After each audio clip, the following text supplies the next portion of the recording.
students. This is a video on session 20 of Financial Accounting 6 subject. In this video, I'm going to explain a problem on amalgamation of companies, which happens to be problem 3 of section C. Aruna Limited agreed to acquire business of Rajesh Limited on 31st December 2019, and balance sheet of Rajesh Limited is as follows. Aruna limited ಅವರು ರಾಜೇಶ್ ಲಿಮಿಟೆಡ್ದು ಬಿಸ್ನೆಸ್ನ purchase ಮಾಡ್ತಿದ್ದಾರೆ. So Aruna limited is purchasing company, Rajesh limited is selling company. Okay, and this is a problem of absorption. Okay, ಒಂದು company ಇನ್ನೊಂದು ಕಂಪನಿನ purchase ಮಾಡ್ತಿದೆ. So selling ಕಂಪನಿದು balance sheet ಕೊಟ್ಟಿರ್ತಾರೆ. Consideration payable was agreed as under. ಏನು ಕೊಡ್ತಾ ಇದ್ದಾರೆ ಸೆಲ್ಲಿಂಗ್ ಕಂಪನಿ ಅವರಿಗೆ? To take over the assets and liabilities ತೊಗೊಂಡು ಹೋಗ್ತಾ ಇರೋದಕ್ಕೆ what is the payment made? So that's called purchase consideration. So cash payment is 2.5 rupees for every share in Rajesh Limited and 45,000 shares of 10 rupees each at a market value of 15 rupees per share. So ಇಲ್ಲಿ clear ಆಗಿ ಎಷ್ಟು cash ಕೊಡ್ತಿದ್ದಾರೆ, ಎಷ್ಟು shares ಕೊಡ್ತಿದ್ದಾರೆ ಅಂತ ಕೊಟ್ಟಿರೋದ್ರಿಂದ net payment method of purchase consideration ಮಾಡಬೇಕು. So here you can see calculation of purchase consideration net payment method. So equity share ಹೋಲ್ಡರ್ಸ್ಗೆ ಇಷ್ಟು ಕ್ಯಾಶಲ್ಲಿ ಕೊಡ್ತಾರೆ, ಇಷ್ಟು ಶೇರ್ಸಲ್ಲಿ ಕೊಡ್ತಾರೆ ಅಂತ ಕ್ಲಿಯರಾಗಿ ಕೊಟ್ಟಿದ್ದಾರೆ. So equity shares in Aruna limited ಎಷ್ಟು ಇಶ್ಯೂ ಮಾಡ್ತೀವಿ ನಾವು? Shares in Aruna limited are issued to share holders of Rajesh limited. Equity share holders of Rajesh ಲಿಮಿಟೆಡ್ಗೆ ನಾವು ಶೇರ್ಸ್ ಇನ್ ಅರುಣಾ ಲಿಮಿಟೆಡ್ನ ಕೊಟ್ಬಿಟ್ಟು ಸೆಟಲ್ ಮಾಡ್ತೀವಿ. ಹೇಗೆ 45,000 shares of 10 rupees each at 15 rupees per share. So 45,000 into 15 rupees, 6,75,000 rupees ವರ್ತಿಂದು ಈಕ್ವಿಟಿ ಶೇರ್ಸ್ ಕೊಡ್ತೀವಿ. And cash of 2.5 rupees per share. So here it's clearly given that 2.5 rupees for every share in Rajesh limited. Rajesh limited ಇರುವ ಒಂದು ಶೇರಿಗೆ 2.5 rupees ಕೊಡ್ತೀವಿ. So 30,000 ಶೇರ್ಸ್ಗೆ 30,000 into 2.5 will be the cash payment made to the equity shareholders of Rajesh Limited. So total purchase consideration is 7,50,000. idadmele they have told that debentures again they will be issuing some 8% debentures in Aruna Limited, but debenture holders ki creditors ge yene payment madidru that won't become a part of purchase consideration. Purchase consideration andre shareholders athwa equity athwa preference shareholders ge ಏನು ಕೊಡ್ತಿರೋ ಅದು ಮಾತ್ರ PC ದು part ಆಗುತ್ತೆ. Then while computing the consideration, the directors of Aruna Limited valued land and buildings at 5,90,000, plant at 10,000, stock at 71,000, debtors of face value subject to a reserve of 5% for doubtful debts. Cost of liquidation of Rajesh Limited amounted to 2,500 is paid by Aruna Limited. So ಇಲ್ಲಿ full ಕೊಟ್ಟಿರೋದ್ರಲ್ಲಿ land and ಬಿಲ್ಡಿಂಗ್ಸ್ಗೆ ಇಷ್ಟು, ಪ್ಲ್ಯಾಂಟ್ಗೆ ಇಷ್ಟು, ಡೆಟರ್ಸ್ಗೆ ಇಷ್ಟು, ಸ್ಟಾಕಿಗೆ ಇಷ್ಟು ಅಂತ ಹೇಳಿದ್ದಾರೆ ವಿನಃ they have not told whether cash is taken over or not. So cash ಬಗ್ಗೆ ಏನು ಮೆನ್ಷನ್ ಇಲ್ಲ ಅಂತ ಹೇಳಿದ್ರೆ cash is not taken over ಅಂತ ಅಸ್ಯೂಮ್ ಮಾಡ್ಕೊಳ್ಬೇಕು. ಓಕೆ, ಇಲ್ಲಿ ಕ್ರೆಡಿಟರ್ಸ್ ಬಗ್ಗೆನೂ ಏನು ಮೆನ್ಷನ್ ಮಾಡಿಲ್ಲ, ಡಿಬೆಂಚರ್ಸ್ ಬಗ್ಗೆ ಮಾತ್ರ ಮೆನ್ಷನ್ ಮಾಡ್ತಿದ್ದಾರೆ. So creditors if you want you can assume that it is taken over or you can assume that it is not taken over. ಏನು ಅಸ್ಯೂಮ್ ಮಾಡ್ತಿರೋ ಅದೇ ರೀತಿಯ ಟ್ರೀಟ್ಮೆಂಟ್ ಮಾಡಿ ಆ್ಯಂಡ್ ಅದಕ್ಕೆ ನೋಟ್ ಬರ್ಬಿಡಿ. So in this problem I have assume that creditors are taken over. Balance sheet ನೋಡಿದ್ರೆ creditors ಇದೆ, so ಕ್ರೆಡಿಟರ್ಸ್ನ ತೊಗೊಂಡು ಹೋಗ್ತಿದ್ದೀವಿ ಅಂತ ಅಸ್ಯೂಮ್ ಮಾಡ್ಕೊಳ್ತೀನಿ. 6% ಡಿಬೆಂಚರ್ಸ್ ಹೇಗಿದ್ರು ತೊಗೊಂಡು ಹೋಗ್ತಿದ್ದಾರೆ ಅಂತ ಕ್ಲಿಯರಾಗಿ ಕ್ವಶನಲ್ಲೇ ಕೊಟ್ಟಿದ್ದಾರೆ. ಬೇರೆ ಎಲ್ಲ ಅಸೆಟ್ಸನ್ನು ತೊಗೊಂಡು ಹೋಗ್ತಿದ್ದಾರೆ ಅಂತ ಕೊಟ್ಟಿದ್ದಾರೆ, ಬಟ್ ಕ್ಯಾಶನ್ನು ಮಾತ್ರ ಏನು ಮೆನ್ಷನ್ ಮಾಡದಿರೋದ್ರಿಂದ ನಾನು ಕ್ಯಾಶ್ ತೊಗೊಂಡು ಹೋಗ್ತಿಲ್ಲ ಅಂತ ಅಸ್ಯೂಮ್ ಮಾಡ್ಕೋತೀನಿ. And after that liability side ನೀವು ನೋಡಿದ್ರೆ ಪ್ರಿಫರೆನ್ಸ್ ಶೇರ್ಸ್ ಇಲ್ಲ, ಈಕ್ವಿಟಿ ಶೇರ್ ಹೋಲ್ಡರ್ಸ್ಗೆ ಈಕ್ವಿಟಿ ಶೇರ್ಸ್ ಹೋಗುತ್ತೆ, ಜನರಲ್ ರಿಸರ್ವ್ ಹೋಗುತ್ತೆ, P&L ಅಕೌಂಟ್ ಹೋಗುತ್ತೆ. 6% debentures and creditors will go to realization account because they are taken over by purchasing company. Workmen compensation fund another. This is a fund which is maintained to pay the compensation to the workmen. ಅಂದರೆ ವರ್ಕ್ಮೆನ್ ನಿಮ್ಮ ಫ್ಯಾಕ್ಟ್ರಿನಲ್ಲಿ ಏನು ಕೆಲಸ ಮಾಡ್ತಿರ್ತಾರೆ, ಅವ್ರಿಗೇನೋ ಒಂದು accident ಆಯಿತು, ಅವರು claim ಮಾಡ್ತಾರೆ compensation ಕೊಡಿ ನಮಗೆ, ನಾವು ನಮ್ಮದು ಫ್ಯಾಕ್ಟ್ರಿನಲ್ಲಿ ಮೆಷಿನಲ್ಲಿ ವರ್ಕ್ ಮಾಡುವಾಗ ನಮ್ಮ ಕೈ ಕಟ್ಟಾಯಿತು ಆ ಥರ ಏನೋ ಆಯಿತು.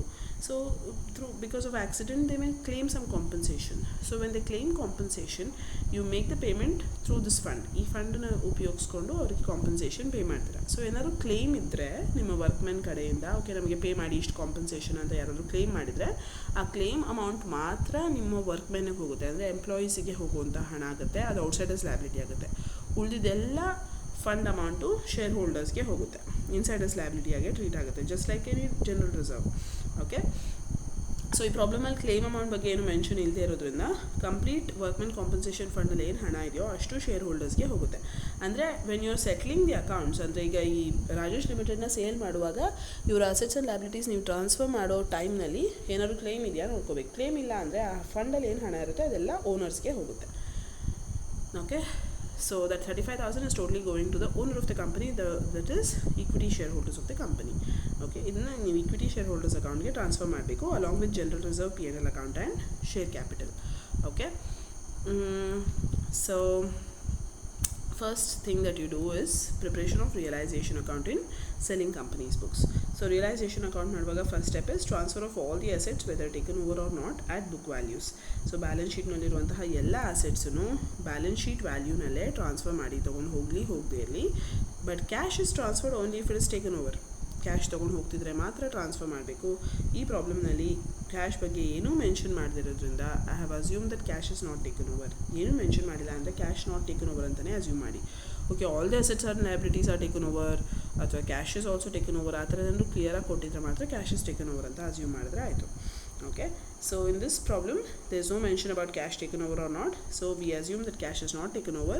ಹಾಗಾಗಿ ಕ್ಯಾಶ್ನ ಟ್ರಾನ್ಸ್ಫರ್ ಮಾಡ್ತಿಲ್ಲ. ಬೇರೆ ಎಲ್ಲ ಅಸೆಟ್ಸು ತೊಗೊಂಡು ಹೋಗದೇ ಇರಲಿ ಟ್ರಾನ್ಸ್ಫರ್ ಮಾಡಲೇಬೇಕು, ಬ್ಯಾಲೆನ್ಸ್ ಶೀಟ್ ವ್ಯಾಲ್ಯೂಸ್ನಲ್ಲಿ ಬರೀಬೇಕು ಇಲ್ಲಿ. Okay, then creditors and debentures ಎರಡನ್ನೂ ತೊಗೊಂಡು ಹೋಗ್ತಿದ್ದಾರೆ ಅಂತ ಅಸ್ಯೂಮ್ ಮಾಡಿದ್ದೀವಿ ನಾವು. ಡಿಬೆಂಚರ್ಸ್ ತೊಗೊಂಡು ಹೋಗ್ತಿದ್ದಾರೆ ಅಂತ ಕ್ವೆಶನಲ್ಲೇ ಮೆನ್ಷನ್ ಇದೆ. ಕ್ರೆಡಿಟರ್ಸ್ ಬಗ್ಗೆ ಏನು ಮೆನ್ಷನ್ ಇಲ್ಲ, but we have assume that creditors are taken over, ಅದಕ್ಕೆ ಟ್ರಾನ್ಸ್ಫರ್ ಮಾಡ್ತೀವಿ. ನಾಟ್ ಟೇಕನ್ ಓವರ್ ಇದ್ದರೆ ಕ್ರೆಡಿಟರ್ಸ್ ಅಕೌಂಟ್ ಮಾಡಿ ಅಲ್ಲಿ ಬೈ ಬ್ಯಾಲೆನ್ಸ್ ಬ್ರಾಟ್ ಡೌನ್ ಬರೀಬೇಕಿತ್ತು. ಬಟ್ ಇಲ್ಲಿ ಟೇಕನ್ ಓವರ್ ಅಂತ ಅಸ್ಯೂಮ್ ಮಾಡ್ತಿರೋದ್ರಿಂದ ರಿಯಲೈಸೇಷನ್ ಅಕೌಂಟ್ಗೆ ಹಾಕ್ತಾ ಇದ್ದೀವಿ. ಸೊ ಲಯಬಿಲಿಟೀಸ್ನ ಮಾತ್ರ ತೊಗೊಂಡು ಹೋಗಿದ್ರೆ ಮಾತ್ರ ಇಲ್ಲಿ ರಿಯಲೈಸೇಷನ್ ಅಕೌಂಟ್ಗೆ ಹಾಕೋಕ್ಕೆ, ಇಲ್ದಿದ್ರೆ ಸೆಪ್ರೇಟ್ ಅಕೌಂಟ್ ಮಾಡಿ ಅಲ್ಲಿಗೆ ಬೈ ಬ್ಯಾಲೆನ್ಸ್ ಬ್ರಾಟ್ ಡೌನ್ ಅಂತ ಬರೀಬೇಕು. ಓಕೆ, ಈಗ ಕ್ರೆಡಿಟರ್ಸ್ ತೊಗೊಂಡು ಹೋಗಿಲ್ಲ ಅಂದರೆ ಕ್ರೆಡಿಟರ್ಸ್ ಅಕೌಂಟ್ ಮಾಡಿ ಅಲ್ಲಿ ಬೈ ಬ್ಯಾಲೆನ್ಸ್ ಬ್ರಾಟ್ ಡೌನ್ ಅಂತ ಬರ್ಕೋಬೇಕಿತ್ತು. So after transfer of assets and transfer of liability, third step is by purchasing company account. ಇಲ್ಲಿ by Aruna Limited ಅಂತ ಬರೀತೀರಾ. 7,50,000 purchase consideration amount.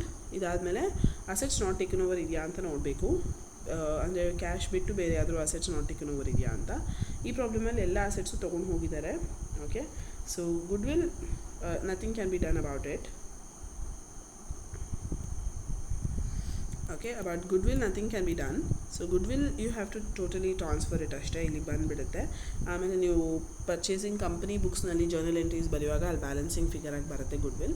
ಬಟ್ ಉಳಿದಿದ್ದೆಲ್ಲ ಅಸೆಟ್ಸನ್ನ ನೀವು ಯಾವ್ದಾದ್ರು ತೊಗೊಂಡು ಹೋಗಿಲ್ಲ ಅಂದರೆ ಇಲ್ಲಿ ಬೈ ಬ್ಯಾಂಕ್ ಬರುತ್ತೆ. ಇಲ್ಲಿ ಎಲ್ಲ ಅಸೆಟ್ಸು ತೊಗೊಂಡು ಹೋಗಿರೋದ್ರಿಂದ ನಿಮಗೆ assets not taken over adjustment ಇಲ್ಲ, liability not taken over adjustment ಇಲ್ಲ, ಪ್ರಿಫರೆನ್ಸ್ ಶೇರ್ಸೂ ಇಲ್ಲ ಪ್ರಾಬ್ಲಮಲ್ಲಿ. ಸೊ ಇದಿಷ್ಟೂ ನೋಡಿದ ನಂತರ ನೀವು ರಿಯಲೈಸೇಷನ್ ಅಕೌಂಟ್ನ ಕ್ಲೋಸ್ ಮಾಡಬೇಕು. So transfer of assets, transfer of liability, by purchasing company, ಇದಾದಮೇಲೆ ಅಸೆಟ್ ನಾಟ್ ಟೇಕನ್ ಓವರ್ ಇದೆಯಾ ನೋಡಬೇಕು, ಲಯಬಿಲಿಟಿ ನಾಟ್ ಟೇಕನ್ ಓವರ್ ಇದೆಯಾ ನೋಡಬೇಕು, ಪ್ರಿಫರೆನ್ಸ್ ಶೇರ್ ಹೋಲ್ಡರ್ಸ್ ಇದ್ದಾರಾ ನೋಡಬೇಕು. ಪ್ರಿಫರೆನ್ಸ್ ಶೇರ್ಸ್ ಇದ್ದರೆ ಪ್ರಿಫರೆನ್ಸ್ ಶೇರ್ ಹೋಲ್ಡರ್ಸ್ ಅಕೌಂಟ್ ಮಾಡಿ ಬ್ಯಾಲೆನ್ಸಿಂಗ್ ಫಿಗರ್ ಬರುತ್ತಾ ನೋಡಬೇಕು. ಈ ಪ್ರಾಬ್ಲಮಲ್ಲಿ ಅದು ಇಲ್ಲದೆ ಇರೋದ್ರಿಂದ we are closing the realisation account. ಅಂದರೆ ಬ್ಯಾಲೆನ್ಸಿಂಗ್ ಫಿಗರ್ ಫೈಂಡ್ ಔಟ್ ಮಾಡಿ ಪ್ರಾಫಿಟ್ಸ್ ಅಥವಾ ಲಾಸ್ ಏನು ಬಂದಿರುತ್ತೆ ಬ್ಯಾಲೆನ್ಸಿಂಗ್ ಫಿಗರ್ ಅದನ್ನ ಇಕ್ವಿಟಿ ಶೇರ್ ಹೋಲ್ಡರ್ಸ್ಗೆ ಟ್ರಾನ್ಸ್ಫರ್ ಮಾಡ್ತೀವಿ. ಓಕೆ, ಈ ಪ್ರಾಬ್ಲಮ್ನಲ್ಲಿ ರಿಯಲೈಸೇಷನ್ ಅಕೌಂಟ್ನಲ್ಲಿ ಬ್ಯಾಲೆನ್ಸಿಂಗ್ ಫಿಗರ್ ಡೆಬಿಟ್ ಸೈಡ್ ಬರ್ತದೆ. So will write to equity share holders account 3,38,000. The same amount will go to equity share holders account. Equity share holders account ಮಾಡುವಾಗ by realisation ಅಂತ ಬರಿತೀವಿ. So all these amounts will come from the balance sheet: equity, share capital, general reserve, workman compensation fund and P&L account. ಇದಷ್ಟನ್ನು balance ಶೀಟಿಂದ ಬರ್ಕೊಂಡ್ವಿ. 3,38,000 realisation account ಪ್ರಾಫಿಟ್ಸ್ನ ಇಲ್ಲಿ transfer ಮಾಡ್ತೀವಿ. So totally equity share ಹೋಲ್ಡರ್ಸ್ಗೆ 7,78,000 ಕೊಡಬೇಕು. ಹೇಗೆ ಕೊಡ್ತೀವಿ ಇದನ್ನು? 6,75,000 ಶೇರ್ಸ್ ಕೊಡ್ತೀವಿ. Equity shares in Aruna limited 6,75,000. Remaining balancing ಫಿಗರ್ನ ಬ್ಯಾಂಕ್ ಅಕೌಂಟ್ ಕೊಡ್ತೀವಿ. ಅಂದರೆ will make the payment in cash at bank and the amount will get settled. ಈಗ ಅರುಣಾ ಲಿಮಿಟೆಡ್ ಅಕೌಂಟ್ ಮಾಡುವಾಗ ಟು ರಿಯಲೈಸೇಷನ್ ಬರುತ್ತೆ. ಸೊ ರಿಯಲೈಸೇಷನ್ ಅಕೌಂಟ್ನ ನೋಡ್ಬೋದು. ಬೈ ಅರುಣಾ ಲಿಮಿಟೆಡ್ ಇದೆ. So in Aruna limited account will be writing to realisation 7,50,000. ಹೇಗೆ ಇದನ್ನು settle ಮಾಡ್ತಾರೆ 7,50,000ನ? By issuing equity shares in Aruna limited 6,75,000. ಇದು ಪಿ ಸಿ ಕ್ಯಾಲ್ಕುಲೇಷನಲ್ಲಿ ನೀವು ನೋಡ್ಬೋದು. And cash or bank account 75,000. So totally 6,75,000 ಶೇರ್ಸಲ್ಲಿ ಬರುತ್ತೆ, 75,000 ಕ್ಯಾಶಲ್ಲಿ ಬರುತ್ತೆ. 7,50,000 is the amount that we R receiving. Cash or bank account ಹೇಗೆ ಮಾಡೋದು? To balance brought down, cash is not taken over ಅಂತ ಅಸ್ಯೂಮ್ ಆಗಿರೋದ್ರಿಂದ ಇಲ್ಲಿ ಬರೀ ಬ್ಯಾಲೆನ್ಸ್ ಬ್ರಾಟ್ ಡೌನ್ ಹೇಗಿದ್ರು ಬರೀತೀರಾ 28,000. Cash is not taken over assume ಆಗಿರೋದ್ರಿಂದ ರಿಯಲೈಸೇಷನ್ ಅಕೌಂಟ್ನಲ್ಲಿ ನೀವೆಲ್ಲೂ ಟು ಕ್ಯಾಶ್ ಅಂತ ಬರೆದಿಲ್ಲ. ನೆಕ್ಸ್ಟ್ ಅರುಣಾ ಲಿಮಿಟೆಡ್ ಅಕೌಂಟ್ನಲ್ಲಿ ಬೈ ಕ್ಯಾಶ್ ಇದೆ. So here it will become to Aruna limited 75,000. So totally 28,000 rupees cash Rajesh ಲಿಮಿಟೆಡಲ್ಲಿ ಆಲ್ರೆಡಿ ಇತ್ತು. 75,000 ರುಪೀಸ್ ಕ್ಯಾಶು ಅರುಣಾ ಲಿಮಿಟೆಡ್ ಅವರು ರಾಜೇಶ್ ಲಿಮಿಟೆಡ್ ಅವ್ರಿಗೆ ಕೊಟ್ಟರು. ಟೋಟಲಿ 1,03,000 ರುಪೀಸ್ ಕ್ಯಾಶ್ ಇದೆ ಇವಾಗ ರಾಜೇಶ್ ಲಿಮಿಟೆಡ್ನಲ್ಲಿ. ಅದನ್ನು ಹೇಗೆ ಖರ್ಚು ಮಾಡ್ತಾರೆ ಅವರು? 1,03,000 ರುಪೀಸ್ ಕ್ಯಾಶ್ನ ಇಕ್ವಿಟಿ ಶೇರ್ ಹೋಲ್ಡರ್ಸ್ಗೆ ಕೊಟ್ಟು ಸೆಟಲ್ ಮಾಡಿ ಮುಗಿಸ್ತಾರೆ. Okay, so equity share holders ಅಕೌಂಟ್ನಲ್ಲಿ ನೀವು ನೋಡ್ಬೋದು 1,03,000 ಪೇಮೆಂಟ್ ಆಗಿದೆ. Okay, so after preparation of ledger accounts you go for journal entries in the books of Aruna Limited books nalli journal entries kelidare. So the first journal entry will be business purchase account dated to liquidators of Rajesh Limited account. This is purchase consideration amount. idadmele all the assets taken over at revalued values na ಇಲ್ಲಿ ಬರೀತೀರಾ. ಇಲ್ಲಿ ನೋಡಿ, land and buildings 5,90,000 ಅಡ್ಜಸ್ಟ್ಮೆಂಟಲ್ಲಿ ಇರೋದು, plan 10,000, stock 71,000, debtors at 5% doubtful debts. So ಇದನ್ನು ನೀವು ಇಲ್ಲಿ second ಎಂಟ್ರಿನಲ್ಲಿ revalued values ಬರುತ್ತೆ. Okay, land and buildings, plan, stock and debtors revalued values. Then debtors ಮಾತ್ರ ಬ್ಯಾಲೆನ್ಸ್ ಶೀಟ್ ವ್ಯಾಲ್ಯೂನೇ ಬರೆದಿದ್ದೀನಿ, because 5% reserve for doubtful debts ಇರೋದು. ಸೊ ಆ ರಿಸರ್ವ್ ಫಾರ್ ಡೌಟ್ಫುಲ್ ಡೆಟ್ಸನ್ನು ನಾನು 18,000 ಇಂಟು 5% ಅಂತ ಲಯಬಿಲಿಟಿಯಾಗಿ ತೋರಿಸ್ತಾ ಇದ್ದೀನಿ. ಅಂದರೆ ನೀವು ಬ್ಯಾಲೆನ್ಸ್ ಶೀಟ್ ಬರೆಯುವಾಗಲೂ ಫುಲ್ ಡೆಟರ್ಸ್ನ ಫೇಸ್ ವ್ಯಾಲ್ಯೂನಲ್ಲೇ ತೋರಿಸ್ತೀರಾ, ಅಂದರೆ ಟೋಟಲ್ ಅಮೌಂಟ್ ತೋರಿಸ್ತೀರಾ. ಆ್ಯಂಡ್ ರಿಸರ್ವ್ ಫಾರ್ ಡೌಟ್ಫುಲ್ ಡೆಟ್ಸ್ನ ಪರ್ಸೆಂಟೇಜಾಗಿ ತೋರಿಸ್ತೀರಾ, ಸೊ ಮೈನಸ್ ಮಾಡಿಕೊಂಡು. ಹಾಗಾಗಿ ಇದನ್ನು ರಿಸರ್ವ್ ಫಾರ್ ಡೌಟ್ಫುಲ್ ಡೆಟ್ಸ್ನ as a liability I am transferring. To creditors 10,000 we have assume that creditors are taken over. ಹಾಗಾಗಿ ಇದು ಅರುಣಾ ಲಿಮಿಟೆಡ್ ಬುಕ್ಸ್ನಲ್ಲೂ ನೀವು ಕ್ರೆಡಿಟರ್ಸ್ ತೋರಿಸ್ತೀರಾ. ಟು 6% ಡಿಬೆಂಚರ್ಸ್ 20% ಆ್ಯಡ್ ಮಾಡಿ ತೋರಿಸ್ತಿದ್ದೀರಾ. If you see the balance sheet, 6% debentures is 50,000. Rajesh limited balance sheet ನೋಡಿದ್ರೆ 6% debentures is 50,000 rupees. Say for example you people are Rajesh limited, okay, and you have 6% debenture holders. 6% debentures ಇದ್ದಾರೆ ನಿಮ್ಮ balance ಶೀಟ್ನಲ್ಲಿ. 6% ಡಿಬೆಂಚರ್ಸ್ನ hold ಮಾಡಿರುವಂತಹ debenture holders ಇದ್ದಾರೆ. ಅವ್ರಿಗೆ ನಿಮ್ಮ ಕಂಪನಿಯ ಕಡೆಯಿಂದ, ರಾಜೇಶ್ ಲಿಮಿಟೆಡ್ ಕಡೆಯಿಂದ 50,000 ರೂಪಾಯಿ ಹೋಗಬೇಕು. ಆದರೆ ಅವ್ರಿಗೆ ನಾವು ಏನು ಕೊಡ್ತಾ ಇದ್ದೀವಿ? We are going to give them 8% debentures in Aruna limited. ನಾನು ನಿಮ್ಮ ಕಂಪನಿ ಪರ್ಚೇಸ್ ಮಾಡುವಾಗ ನನ್ನ ಕಂಪನಿಯ 8% ಡಿಬೆಂಚರ್ಸ್ ಕೊಡ್ತಾ ಇದ್ದೀನಿ. Okay, and I am discharging 6% debentures of Rajesh limited by issuing 8% debentures in Aruna limited at a premium of 20%. 50,000 ಕೊಡೋ ಪ್ಲೇಸಲ್ಲಿ ನಾನು 60,000 ಕೊಡ್ತಾ ಇದ್ದೀನಿ, ಅಂದರೆ 20% ಪ್ರೀಮಿಯಮ್ ಕೊಡ್ತಾ ಇದ್ದೀನಿ. 50,000 ಪ್ಲಸ್ 20% ಮಾಡಿದ್ರೆ 60,000 ರುಪೀಸ್ ಬರುತ್ತೆ. ಸೊ ನಿಮ್ಮ ಕಂಪನಿ ಅಂದರೆ ರಾಜೇಶ್ ಲಿಮಿಟೆಡ್ದು ಡಿಬೆಂಚರ್ ಹೋಲ್ಡರ್ಸ್ಗೆ ನಾನು 50,000 ಕೊಡೋ ಪ್ಲೇಸಲ್ಲಿ 60,000 ರೂಪಾಯಿದು ವರ್ತಿನ ಡಿಬೆಂಚರ್ಸ್ನ ಕೊಡ್ತಾಯಿದ್ದೀನಿ, ನನ್ನ ಕಂಪನಿಯ ಡಿಬೆಂಚರ್ಸ್ ಕೊಡ್ತಾಯಿದ್ದೀನಿ. So I am taking over 6% debentures of your company at 20% premium. Okay, so 60,000ನ ನಾವು ಇಲ್ಲಿ ತೋರಿಸ್ಬೇಕು. To business purchase the same 7,50,000 will come here. And balancing ಫಿಗರ್ನ ನೀವು ಗುಡ್ ವಿಲ್ ಅಂತ ಕರಿತೀರಾ. So total this up, total all the assets that you have written here. Balancing figure ಏನು ಬರುತ್ತೆ, ಸಬ್ಟ್ರಾಕ್ಟ್ ಮಾಡಿದ್ರೆ total of this minus total of this, you will be getting good will account balancing figure ಅಂತ. Debit side ಕಮ್ಮಿ amount ಬರುತ್ತೆ, debit total ಕಮ್ಮಿ ಇರುತ್ತೆ, ಹಾಗಾಗಿ good will ಅಂತ ಬರೀತೀರ. ಡೆಬಿಟ್ ಟೋಟಲ್ ಜಾಸ್ತಿ ಇದ್ದು ಕ್ರೆಡಿಟ್ ಟೋಟಲ್ ಕಮ್ಮಿ ಇದ್ದರೆ ಟು ಕ್ಯಾಪಿಟಲ್ ರಿಸರ್ವ್ ಅಂತ ಬರೀತಿದ್ರಿ. ಈ ಪ್ರಾಬ್ಲಮಲ್ಲಿ ಆ ರೀತಿ ಅಡ್ಜಸ್ಟ್ಮೆಂಟ್ ಇಲ್ಲ. Next, liquidators of Rajesh limited account debtor to equity share capital to security premium to cash or bank. So 10 rupees ಶೇರ್ನ 15 ರೂಪೀಸ್ಗೆ ಇಶ್ಯೂ ಮಾಡಿರೋದ್ರಿಂದ 10 ರೂಪೀಸ್ನ ನೀವು ಕ್ಯಾಪಿಟಲ್ ಅಂತ ತೋರಿಸ್ಬೇಕು, 5 ರೂಪೀಸ್ನ ಪ್ರೀಮಿಯಮ್ ಅಂತ ತೋರಿಸ್ತೀರಾ. ಓಕೆ, ಸೊ 45,000 ಶೇರ್ಸ್ ಇಶ್ಯೂ ಮಾಡಿದ್ರು ಪಿ ಸಿ ಕ್ಯಾಲ್ಕುಲೇಷನಲ್ಲಿ ನೀವು ನೋಡ್ಬೋದು. ಕ್ಯಾಶ್ ಆರ್ ಬ್ಯಾಂಕ್ 75,000 ಕೊಡ್ತಿದ್ದಾರೆ. ಸೊ ಟೋಟಲಿ 7,50,000ನ ಹೀಗೆ ಸೆಟಲ್ ಮಾಡ್ತಿದ್ದಾರೆ ಅಂತ ತೋರಿಸ್ತಾ ಇದ್ದಾರೆ. Next, liquidation expenses of Rajesh ಲಿಮಿಟೆಡನ್ನು ಅರುಣಾ ಲಿಮಿಟೆಡ್ ಅವರೇ ಪೇ ಮಾಡ್ತಿರೋದು. So will write goodwill account ಡೇಟೆಡ್ to cash or bank for that 2,500. ಇದಾದಮೇಲೆ ನೀವು ಡಿಬೆಂಚರ್ಸ್ನ ಹೇಗೆ ಸೆಟಲ್ ಮಾಡ್ತೀರಾ ನೋಡೋಣ. 6% ಡಿಬೆಂಚರ್ಸ್ ಆಫ್ ರಾಜೇಶ್ ಲಿಮಿಟೆಡ್ಗೆ ನೀವು 60,000 ರುಪೀಸ್ ಕೊಡ್ತಾಯಿದ್ದೀರಾ in place of 50,000. But how are you settling that? By issuing 8% debentures. ನಿಮ್ಮ ಕಂಪನಿಯ 8% ಡಿಬೆಂಚರ್ಸ್ನ ಇಶ್ಯೂ ಮಾಡ್ತಿದ್ದಾರೆ. ಅರುಣಾ ಲಿಮಿಟೆಡ್ ಬುಕ್ಸ್ದು, ಅರುಣಾ ಲಿಮಿಟೆಡ್ ಅಂದರೆ ನನ್ನ ಕಂಪನಿಯ 8% ಡಿಬೆಂಚರ್ಸನ್ನು ರಾಜೇಶ್ ಲಿಮಿಟೆಡ್ ಅಂದರೆ ನಿಮ್ಮ ಕಂಪನಿಯ 6% ಡಿಬೆಂಚರ್ ಹೋಲ್ಡರ್ಸ್ಗೆ ನಾನು ಕೊಡ್ತಾ ಇದ್ದೀನಿ. ಓಕೆ, ಎಷ್ಟು ವ್ಯಾಲ್ಯೂ ಅದ್ರದ್ದು? 62,500. 62,500 ಹೆಂಗೆ ಬಂತು? ವಿ ಹ್ಯಾವ್ ಟು ಕ್ಯಾಲ್ಕುಲೇಟ್ ಈ 2,500 ಹೆಂಗೆ ಬಂತು ಅಂತ. So this is 96% of the total value is 60,000. How do you get this? Look at the question. Issue of such an amount of fully paid 8% debentures in Aruna Limited at 96%. ನಿಮಗೆ 60,000 rupees ವರ್ತು 20% premium ಇರ್ಬೋದು, okay, but ನನಗೆ ಅದು 96% ಮಾತ್ರ. The 60,000 is only 96% of my total value of debentures.